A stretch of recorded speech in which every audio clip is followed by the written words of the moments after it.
महावत जमीन पर पड़ा फूट फूट कर रो रहा था।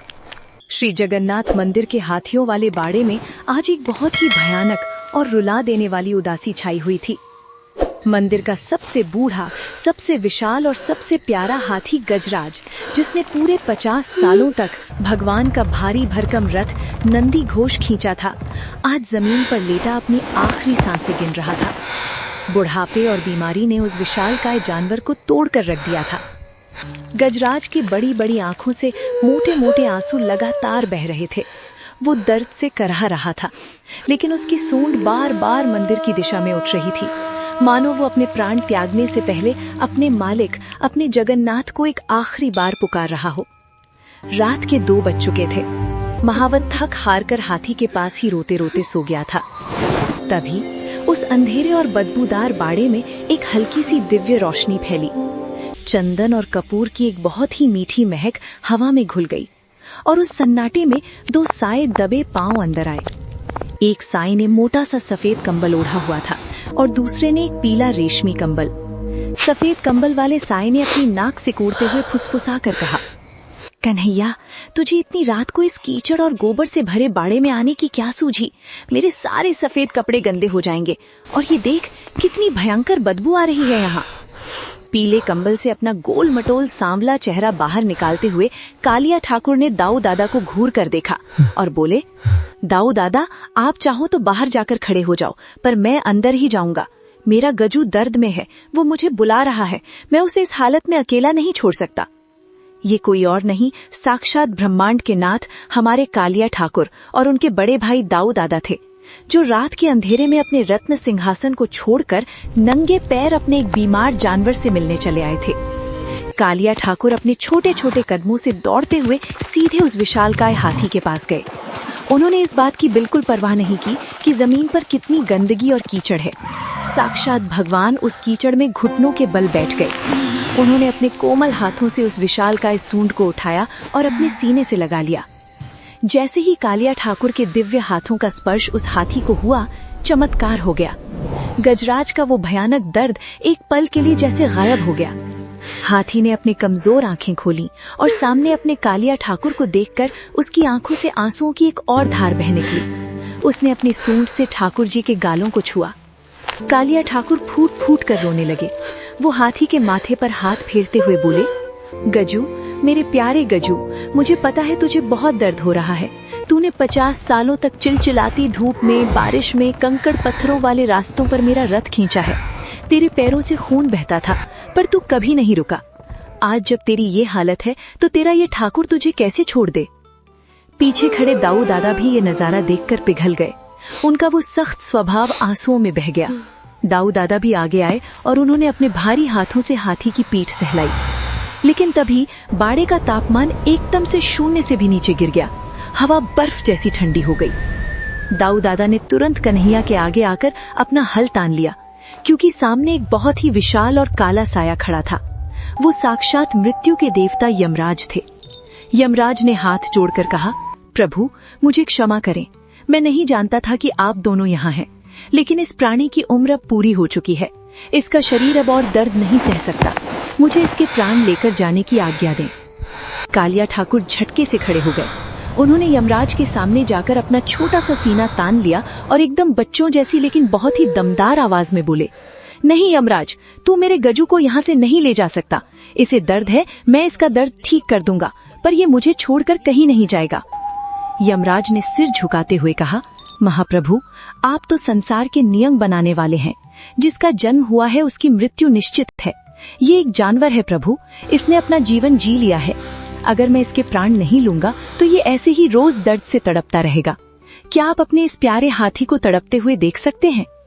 यमराज की बात सुनकर कालिया ठाकुर शांत हो गए। वो जानते थे कि यमराज सच कह रहे हैं। गजू का शरीर अब काम नहीं कर रहा था। कालिया ठाकुर ने रोते हुए दाऊ दादा की तरफ देखा और कहा, दादा, क्या कोई तरीका नहीं है जिससे गजू का दर्द भी खत्म हो जाए और इसे कुछ साल की जिंदगी और मिल जाए? इसने हमारी इतनी सेवा की है, क्या हम इसके लिए इतना भी नहीं कर सकते? यमराज ने कहा, प्रभु, तरीका तो है, लेकिन वो संसार के नियमों के खिलाफ है। अगर कोई अपने हिस्से की नींद और अपने हिस्से का सुख इस प्राणी को दान कर दे तो इसकी उम्र कुछ साल और बढ़ सकती है और इसका दर्द हमेशा के लिए खत्म हो सकता है। पर भला एक हाथी के लिए कोई इंसान ऐसा क्यों करेगा?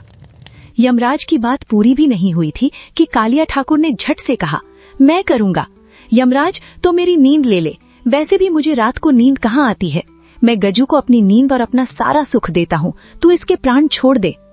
दाऊ दादा की आंखें फटी की फटी रह गईं। वो तुरंत कन्हैया के पास आए और उसका हाथ पकड़कर बोले, तू पागल हो गया है कन्हैया, तू वैसे ही रात भर पूरे ब्रह्मांड के चक्कर लगाता रहता है, कभी किसी भक्त को बचाता है, कभी किसी को। अगर तू अपनी बची कुची नींद भी इसे दे देगा तो तू तो बीमार पड़ जाएगा, और अगर तू बीमार पड़ा तो मैया यशोदा और लक्ष्मी मुझे जिंदा नहीं छोड़ेंगी। फिर दाऊ दादा ने यमराज की तरफ देखा और अपनी भारी आवाज में कहा, ओए यमराज, मेरे छोटे भाई की नींद को हाथ भी मत लगाना। अगर उम्र बढ़ानी ही है तो मेरी नींद ले ले, मैं दिन में भी सो लेता हूँ, मुझे कोई दिक्कत नहीं है, पर कन्हैया की नींद तू नहीं लेगा। कालिया ठाकुर ने दाऊ दादा का हाथ झटकते हुए कहा, नहीं दादा, गजू मेरा रथ खींचता है, इसे मैं ही अपनी नींद दूंगा। दाऊ दादा ने आंखें तरेड़ कर कहा, चुप कर, मैं बड़ा भाई हूं ना, जो मैं कहूंगा वही होगा। यमराज हैरान, सन्न और स्तब्ध खड़े थे। तीनों लोकों का राजा और शेषनाग का अवतार, साक्षात भगवान के दोनों रूप आज एक मामूली से हाथी की जान बचाने के लिए आपस में लड़ रहे थे कि कौन अपनी नींद का बलिदान देगा। यमराज की आंखों से आंसू छलक पड़े। वो घुटनों के बल जमीन पर बैठ गए और हाथ जोड़कर रोते हुए बोले, प्रभु, धन्य है आप, धन्य है आपका ये प्रेम। दुनिया कहती है कि भगवान सिर्फ इंसानों की सुनते हैं, पर आज आपने साबित कर दिया कि आपके लिए एक बेजुबान जानवर भी उतना ही प्यारा है जितना कोई बहुत बड़ा राजा या पुजारी। यमराज ने अपने हाथ जोड़े और कहा, प्रभु, आप दोनों को अपनी नींद देने की कोई जरूरत नहीं है। आपके इस निस्वार्थ प्रेम ने मृत्यु के देवता को भी हरा दिया है। मैं इस हाथी को अपने हिस्से के प्राण देता हूँ। आज से इसका सारा दर्द खत्म। ये जब तक चाहेगा खुशी खुशी जिएगा, और जब इसका समय आएगा तो इसे कोई दर्द नहीं होगा। ये सीधा सोते सोते वैकुंठ आपके पास आ जाएगा। यमराज ने हाथी को अपना आशीर्वाद दिया और वहां से अंतर्ध्यान हो गए। और अगले ही पल एक और महाचमत्कार हुआ। गजराज, जो पिछले कई दिनों से जमीन से उठ नहीं पा रहा था, उसने अचानक एक गहरी सांस ली। उसके शरीर का सारा कांपना बंद हो गया। उसके घाव अपने आप भरने लगे और वो विशाल हाथी धीरे धीरे अपने पैरों पर खड़ा हो गया। गजराज ने खुशी से अपनी सूंड उठाई और एक बहुत ही मीठी और धीमी आवाज में चिंगाड़ लगाई। कालिया ठाकुर मारे खुशी के उछल पड़े। उन्होंने अपने पीले कंबल के अंदर से एक बड़ा सा गुड़ और गन्ने का टुकड़ा निकाला जो वो मंदिर की रसोई से चुरा कर लाए थे। उन्होंने अपने छोटे छोटे हाथों से वो गुड़ गजू के मुंह में खिलाया। गजू ने गुड़ खाया और अपनी सूंड से दाऊ दादा और कालिया ठाकुर के ऊपर प्यार से हवा करने लगा। दाऊ दादा ने मुस्कुराते हुए कन्हैया का हाथ पकड़ा और कहा, चल कन्हैया, अब जल्दी मंदिर वापस चल, वरना सुबह पुजारियों को हम नहीं मिले तो वो पूरे शहर में हाहाकार मचा देंगे। और हाँ, रास्ते में कहीं पानी मिले तो मुझे बता देना, तेरे इस हाथी के गोबर की वजह से मेरे कंबल पर दाग लग गया है। कालिया ठाकुर हंसते हुए दाऊ दादा के साथ बाड़े से बाहर निकल गए। पीछे गजराज अपनी आंखों में कृतज्ञता लिए अपने भगवान को जाते हुए देख रहा था। अगली सुबह जब महावत की आंख खुली तो वो अपनी जगह से उछल पड़ा। उसने देखा कि गजराज एकदम स्वस्थ होकर खड़ा है और बड़े मजे से गन्ने खा रहा है। महावत को अपनी आंखों पर यकीन नहीं हुआ। वो रोते हुए भगवान को धन्यवाद देने लगा। लेकिन तभी महावत की नजर जमीन पर पड़ी। कीचड़ में दो बहुत ही छोटे छोटे पैरों के निशान छपे हुए थे और उन निशानों के पास ही एक छोटा सा पीला रेशमी धागा पड़ा हुआ था, जिसमें से आज भी वृंदावन के चंदन और कपूर की वैसी ही मीठी महक आ रही थी। महावत वो धागा देखकर फूट फूट कर रोने लगा। वो समझ गया था कि रात के अंधेरे में साक्षात ब्रह्मांड के नाथ उसके गजू को मौत के मुंह से खींच लाए थे। तो दोस्तों, ये है हमारे कालिया ठाकुर का प्यार। जो भगवान एक बेजुबान जानवर के आंसू नहीं देख सकता, वो भगवान अपने बच्चों को, अपने भक्तों को कैसे तड़पते हुए छोड़ सकता है। बस शर्त ये है कि आपके पुकारने में उस गजराज जैसी सच्चाई होनी चाहिए। अगर भगवान के इस अद्भुत और रुला देने वाले प्रेम ने आपके भी रोंगटे खड़े कर दिए हों, तो इस वीडियो को हर उस इंसान तक शेयर करें जो जानवरों से प्यार करता है, और कमेंट बॉक्स में पूरी श्रद्धा के साथ जय जगन्नाथ और जय दाऊ दादा जरूर लिखें। मिलते हैं भगवान की ऐसी ही किसी अद्भुत लीला के साथ।